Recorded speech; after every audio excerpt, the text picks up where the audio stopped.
नमस्कार दोस्तों, आज हम बात करेंगे एक बेहद गंभीर मुद्दे पर, इंटरनेट शटडाउन। आपने शायद सुना होगा कि हाल ही में मणिपुर और जम्मू कश्मीर जैसे कई राज्यों में इंटरनेट बंद कर दिया गया।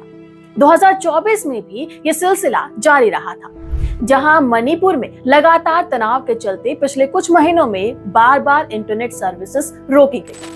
हाल ही में सितंबर में भी मणिपुर सरकार ने अफवाहों और हिंसा को रोकने के लिए 5 दिनों तक इंटरनेट बंद कर दिया। क्या आप जानते हैं कि भारत ने पिछले कुछ सालों में विश्व में सबसे ज्यादा इंटरनेट शटडाउन किया है? एक्सेस नाउ और सॉफ्टवेयर फ्रीडम लॉ सेंटर की रिपोर्ट के अनुसार भारत ने 2019 में अब तक 300 से ज्यादा बार इंटरनेट शटडाउन किया है।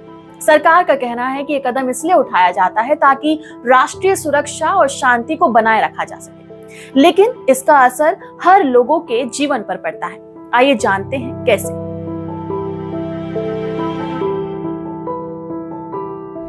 दोस्तों, हमारे संविधान के अनुसार हर भारतीय नागरिक को अभिव्यक्ति की स्वतंत्रता और जीवन जीने का अधिकार दिया गया है। अनुच्छेद 19 के 1A में हमें यह अधिकार दिया जाता है कि हम अपनी बात खुलकर सामने रख सके।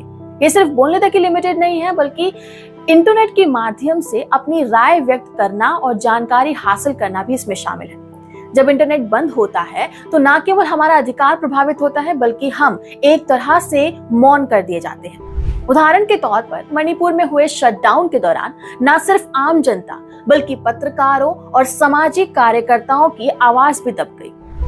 अनुच्छेद 21 हमें जीने का अधिकार और निजता का अधिकार देता है। जब इंटरनेट शटडाउन की वजह से लोग अपनी आजीविका खोते हैं तो उनकी प्राइवेसी और क्वालिटी ऑफ लाइफ इंपैक्ट होता है। इसका एक बड़ा एग्जाम्पल है कश्मीर, जहां लंबे समय तक इंटरनेट बंद होने से बिजनेसेस, एजुकेशन और हेल्थ केयर सर्विसेज बुरी तरह से प्रभावित हुई थी। 2020 के सुप्रीम कोर्ट के फैसले ने इसे मौलिक अधिकार माना और कहा कि इंटरनेट शटडाउन का आदेश देना बहुत ही सावधानी से होना चाहिए। लेकिन क्या ऐसा हो रहा है? ये बेहद गंभीर और जरूरी सवाल है।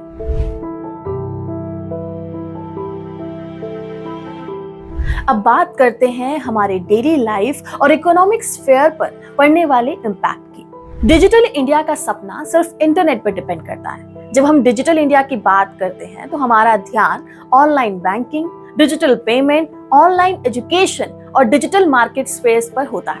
लेकिन जब इंटरनेट शटडाउन होता है तो ये पूरा का पूरा ढांचा हिल जाता है। ब्रुकिंग इंस्टीट्यूशंस और एक्सेस नाउ की रिपोर्ट बताती है कि 2023 में भारत ने इंटरनेट शटडाउन के कारण लगभग $2.8 मिलियन का नुकसान झेला है। ये नुकसान केवल व्यापारियों और कंपनियों तक ही लिमिटेड नहीं है, बल्कि इससे छोटे व्यापारी, डिजिटल स्टार्टअप और आम जनता भी इसमें शामिल होती है। सोचिए, जब इंटरनेट बंद होता है तो कैसे ऑनलाइन ट्रांजैक्शंस, ऑनलाइन शॉपिंग और यहाँ तक कि ऑनलाइन बैंकिंग तक ठप हो जाती है। इसके अलावा भारत में लगभग 65% जनसंख्या 35 साल से कम आयु की है। ये युवा पीढ़ी अपने करियर, शिक्षा और रोजगार के लिए इंटरनेट पर डिपेंड करती है। जब मणिपुर में हाल ही में 5 दिनों के लिए इंटरनेट बंद किया गया तो स्कूल और कॉलेजेस के स्टूडेंट्स की ऑनलाइन क्लासेस तक ठप हो गई। इतना ही नहीं, इंटरनेट शटडाउन से सबसे ज्यादा नुकसान छोटे व्यापारियों को होता है। वे अपने प्रोडक्ट को ऑनलाइन नहीं बेच सकते, ना ही डिजिटल मार्केटिंग कर सकते हैं। इस दौरान उनके सारे डिजिटल लेन देन रुक जाते हैं। इससे उनकी आजीविका पर सीधा असर पड़ता है। डिजिटल इंडिया का मतलब है कि हम हर भारतीय को डिजिटल सेवाओं से जोड़े, लेकिन इंटरनेट शटडाउन इस लक्ष्य को ठेस पहुंचाता है। ये एक विरोधाभास है कि एक तरफ हम डिजिटल इंडिया की बात कर रहे हैं, वहीं दूसरी तरफ इंटरनेट बार बार बंद कर दिया जाता है। अब हम बात करेंगे उस पेचीदा मुद्दे की जिसकी वजह से अक्सर इंटरनेट को बंद किया जाता है, नेशनल सिक्योरिटी और पब्लिक पीस। सरकार का कहना है कि अफवाहों और हिंसा को रोकने के लिए इंटरनेट शटडाउन करना जरूरी है। मणिपुर में भी हाल ही में हुए शटडाउन का खास कारण यही बताया गया था। लेकिन हमें ये समझना होगा कि जब हम सुरक्षा के नाम पर इंटरनेट बंद करते हैं तो क्या हम नागरिकों की आजादी और अधिकारों की कीमत पर ये सब नहीं कर रहे? हर बार इंटरनेट शटडाउन की वजह से आम जनता की सूचना तक पहुंच बंद हो जाती है। जब हम शांति बनाए रखने के लिए इंटरनेट बंद करते हैं तो हमें यह भी देखना चाहिए कि इसका सीधा असर डेमोक्रेटिक प्रोसेस पर भी पड़ता है। अफवाहों और फेक न्यूज को रोकने के लिए इंटरनेट बंद करने का फैसला एक टेम्पररी सॉल्यूशन हो सकता है, लेकिन राइट टू फ्रीडम और एक्सप्रेशन को नुकसान पहुंचा सकता है। हमें एक बैलेंस बनाना होगा जहां सेफ्टी मेजर्स हमारे आजादी और अधिकारों का हनन ना करें। बाकी दूसरे देशों में भी शांति बनाए रखने के लिए एक स्मार्ट स्ट्रैटेजी का इस्तेमाल किया जाता है, जैसे कि स्पेसिफिक वेबसाइट्स को ब्लॉक कर देना ताकि पूरे इंटरनेट को बंद ना करना पड़े। अब बात करते हैं कानूनों और नियमों की जो कि इंटरनेट शटडाउन को कंट्रोल करते हैं।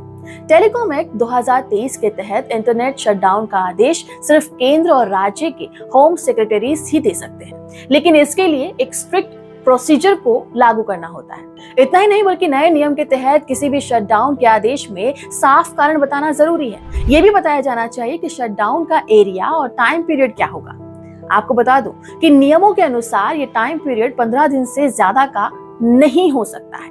इसके अलावा एक रिव्यू कमेटी शटडाउन के ऑर्डर को रिव्यू करेगी, लेकिन क्या वास्तव में ये प्रोसेस ट्रांसपेरेंट होता है? कई मामलों में ऐसा देखा गया है कि रिव्यू कमेटी की रिपोर्ट जनता के सामने तक भी नहीं आ पाती है। इसके अलावा 2020 में सुप्रीम कोर्ट ने साफ तौर से कहा था कि अनिश्चितकालीन इंटरनेट शटडाउन असंवैधानिक है। इसके बावजूद कश्मीर और मणिपुर जैसे राज्यों में लंबे समय तक इंटरनेट बंद किया गया, जो कि अपने आप में एक विवादास्पद मुद्दा बन रहा है। अब बात करते हैं उन लोगों की जो इंटरनेट शटडाउन से सबसे ज्यादा प्रभावित होते हैं। खासकर ये लोग ग्रामीण इलाकों और वंचित समुदाय से होते हैं। भारत में अभी भी एक बड़ी आबादी ग्रामीण क्षेत्रों में रहती है। यहाँ इंटरनेट बंद होने का मतलब है बैंकिंग सेवाओं का ठप हो जाना। जब इंटरनेट शटडाउन होता है तो ग्रामीण क्षेत्रों के लोगों को कैशलेस एक्सचेंज और ऑनलाइन बैंकिंग जैसी सुविधाओं से वंचित होना पड़ता है। इसके अलावा मणिपुर जैसे राज्यों में इंटरनेट शटडाउन के कारण स्वास्थ्य सेवाओं तक पहुंच बुरी तरह से प्रभावित होती है।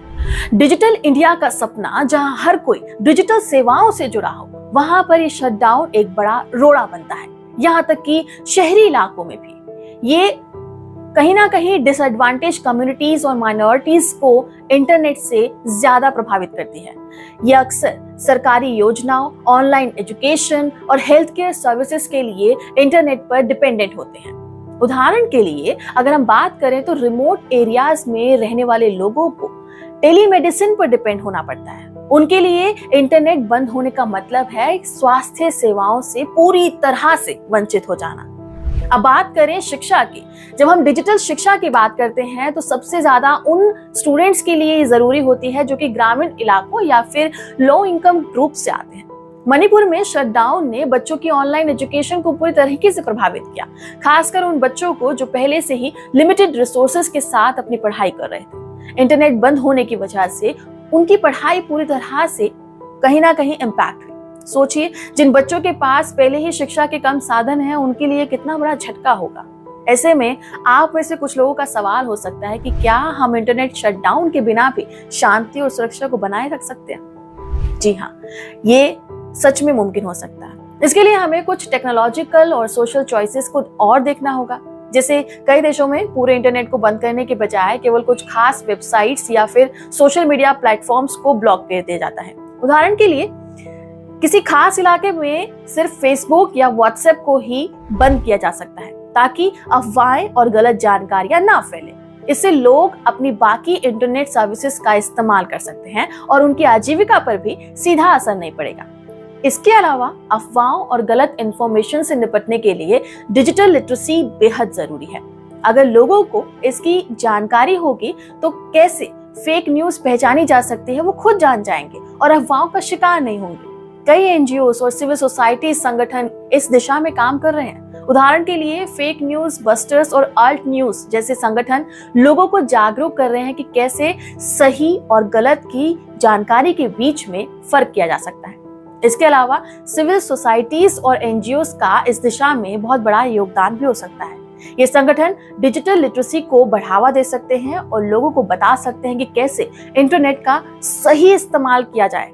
इसके अलावा समाज में सामूहिक जागरूकता बढ़ाने के लिए कम्युनिटी मीटिंग्स और डिजिटल कैंपेन्स भी चलाए जा सकते हैं। इन सारे ऑप्शंस के माध्यम से हम इंटरनेट शटडाउन के बिना भी समाज में शांति और सुरक्षा बनाए रख सकते हैं।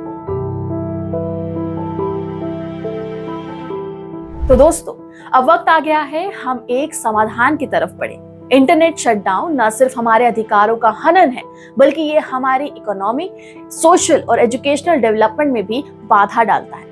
जरूरी है कि इंटरनेट शटडाउन के नियमों को और ट्रांसपेरेंट और अकाउंटेबल बनाया जाए। जब भी इंटरनेट बंद करने की जरूरत पड़े तो इसके लिए साफ कारण और लिमिटेड ड्यूरेशन होनी चाहिए। हमें सुरक्षा और स्वतंत्रता के बीच बैलेंस बनाने की जरूरत है। हमें उन तरीकों को अपनाना चाहिए जिससे शांति और सुरक्षा बनी रहे और साथ ही लोगों की स्वतंत्रता और अधिकार भी सुरक्षित रहे। इसके अलावा आम जनता को भी इस मुद्दे पर जागरूक होना पड़ेगा। हमें समझना होगा कि इंटरनेट हमारा अधिकार है। तो आइए हम सब मिलकर एक ऐसे समाज का निर्माण करें जहां इंटरनेट का उपयोग समझदारी और जिम्मेदारी से हो, जहां अफवाहों और हिंसा के खिलाफ जागरूकता हो और हमें इंटरनेट शटडाउन की जरूरत ना पड़े। आपको हमारा वीडियो कैसा लगा हमें कमेंट बॉक्स में बताएं और साथ ही हमारे वीडियो को लाइक, शेयर और सब्सक्राइब करना ना भूलें। नमस्कार।